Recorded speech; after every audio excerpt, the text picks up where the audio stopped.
Well, everyone, it's not every single day I get to talk about the phone that I used to use, and this time around, I wanted to kind of break down some of my top 5 reasons why you might want to pick up an iPhone 11 Pro in 2021. Now, I just came off from using this phone. I still think it's one of the best iPhones ever, and first of all, the main reason why I would recommend buying this phone in this day and age is the price tag. This phone's price tag is extremely good for the type of phone that you're going to be getting. You can pick up a lot of these things for less than $700. I've seen them around $600 with a little bit of negotiation, and that is a very good price to pay for a phone like this. This is a killer phone in so many different ways, but that price tag is the main reason why I think this phone is still completely worth it. It's just a very good price, and when you look at the 11 Pro and you look at phones like the 12, the 12 Pro, the 12 Pro Max, yes, there's improvements, but the raw functionality like the speed, performance, software longevity, cameras, things like that, this phone still is like almost essentially the same. You give me 11 Pro, you give me a 12 Pro,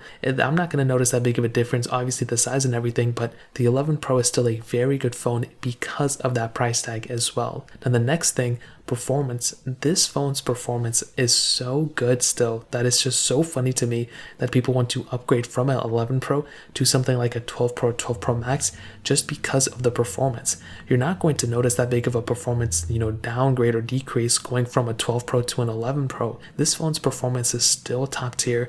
You're going to be getting very good performance from a phone like this, and I really do think at the end of the day, this is a solid phone for the performance. I mean, you can do anything with this phone, and I've edited videos on this thing, edited audio. This thing was my main phone for over a year, and I had a great time with it, and rightfully so. This was a solid phone, and I really hope if you are rocking like an iPhone 5 or 5S or even like first gen SE success, going to an 11 Pro is a solid thing for sure because of the performance. Now, I did mention this earlier, but the camera of the iPhone 11 Pro is insane still. I mean, 4K 60 on the back, 4K 60 on the front, and you have that triple camera setup. You can zoom in a lot, you can zoom out a lot, and like I mentioned, I will continue to say this for the rest of my life, you will not notice that big of a difference from an 11 Pro to a 12 Pro, just like how you probably won't notice that big of a difference from an iPhone like 10 to an iPhone 10s. Like, these cameras are really good. Even from an 11 to the 12, you're going to be getting a very solid camera.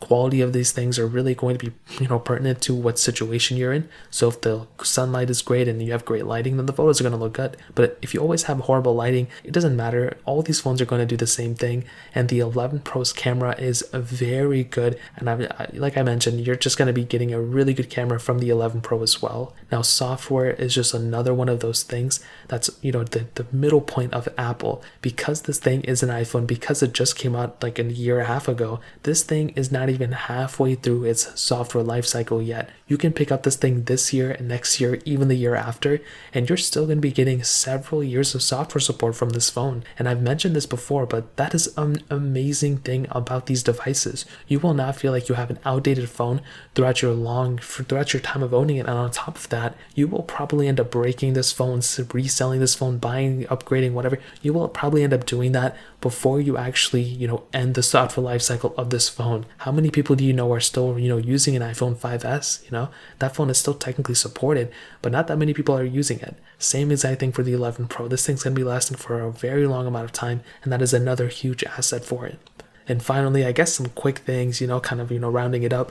The build quality of this thing is insane. I feel like this phone still feels like $1,000 phone, and in some ways it feels better than my iPhone 12 Pro, to be honest. It feels good, it looks good, the screen is beautiful. Face ID is one of those things that if you like it, go for it. I'm kind of indifferent, but I would like Touch ID, but this is still a very fast Face ID sensor for sure. You have wireless charging, which is awesome as well, and for sure, I think it's a complete package, and I would recommend you guys to pick it up in 2021. If you want to buy it, links will be down in the description. You can get them from there and help support the channel at the same time. If you guys have any other questions or anything, let me know in the comment section as well. Hit the like button, that would mean so much, but definitely hit that subscribe button. Every single subscriber that we get really does count, so it means so much if you guys can hit that. Also, check out the other links down in the description as well. My Twitter, my Instagram, my other channels. More importantly, everything else of every single one of you guys. Hopefully I'll catch you guys in the next video. Peace out till then.